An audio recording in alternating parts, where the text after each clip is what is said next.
আজি যি এই প্ৰতিবাদ হৈছে এই প্ৰতিবাদ আমাৰ দীৰ্ঘদিনীয়া প্ৰতিবাদ যেহেতু 6 জনগোষ্ঠী জনজাতিকৰণৰ বিষয়টো লৈ আজি কেন্দ্ৰীয় চৰকাৰে যি স্থিতি তেখেতলোকে প্ৰকাশ কৰিছে সেই স্থিতিত আমাৰ টাই আহোম ছাত্ৰ সন্থাৰ লগতে 6 জনগোষ্ঠীৰ ৰাইজ আজি একতা হৈছে সকলো জাগি উঠিছে যেহেতু তেখেতলোকে কংগ্ৰেছ চৰকাৰে আহি যি আজি তেখেতলোকে যি আমাক প্ৰতাৰণা কৰিলে সেই একে গতি আজি বিজেপি চৰকাৰে কৰিব বিচাৰিছে এইবাৰ কিন্তু সেই যাতে তেনেকুৱা এটা তেখেতলোকে নকৰে আমাৰ পুনৰ তেখেতলোকে সকিয়নি দিছোঁ যে আজি তাৰিখত 6 জনগোষ্ঠীৰ ৰাইজ এক হৈছে সকলোৱে জাগি উঠিছে জনজাতিকৰ আমাৰ প্ৰাপ্যৰ অধিকাৰ আমাক লাগিবই নহ'লে আমি ক্ষান্ত নাথাকোঁ আমি সকলো এক হৈ পুনৰ এক উত্তাল প্ৰতিবাদ কৰিবৰ কাৰণে বাধ্য হ'ম হয় আজি কেন্দ্ৰীয় জনজাতি পৰিক্ৰমা মন্ত্ৰী আৰু আমাৰ যিজন মুখ্যমন্ত্ৰী সকলোৱে মামা বুলি কয় তেখেতৰ আমি আজি আচলতে প্ৰতিমূৰ্তি দাহ কৰিবলগীয়া পৰিস্থিতিৰ সৃষ্টি হৈছে কাৰণ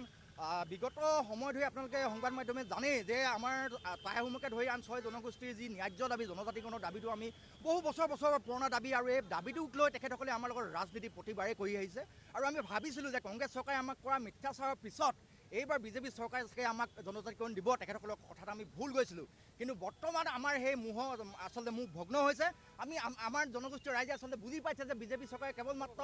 মিথ্যাচাৰ ওচৰলৈ টাই আহোমকে ধৰি আন 6 জনগোষ্ঠীক জনজাতিকৰণৰ যি আচলতে তেখেতসকলে যি আচলতে কথা দিছিল সেই কথা তেওঁলোকে আচলতে পাহৰি গৈছে বৰ্তমান সময়ত তেখেতসকলে আমাৰ জনজাতিকৰণৰ যি মৰ্যাদা সেই মৰ্যাদা দিবলৈ তেখেতসকলে এতিয়া এই সময়ত কোনো ধৰণৰ তেখেতে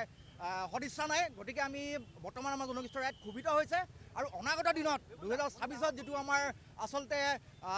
গণতন্ত্ৰৰ যি ফেষ্টিভেল আহি আছে সেই ফেষ্টিভেলত বিজেপি চৰকাৰক ওফৰাবলৈ আমি এতিয়াৰ পৰা পণ লৈছোঁ ডিব্ৰুগড় টাই আহোম ছাত্ৰ সন্থাৰ পৰা আৰম্ভ কৰি আমাৰ যি 6 জনগোষ্ঠীয় ঐক্য মঞ্চ আছে আমি পণ লৈছোঁ আৰু অনাগত 26ৰ আগে আমি প্ৰতিখন আহোম গাঁৱলৈ প্ৰতিখন জনজাতীয় গাঁৱলৈ যাম আৰু বিজেপি চৰকাৰক কিয় এই গাদীৰ পৰা উফৰাব লাগে এই কথাটো প্ৰতিজন আমাৰ জনজাতীয় ৰাইজক বুজাবলৈ চেষ্টা কৰিম।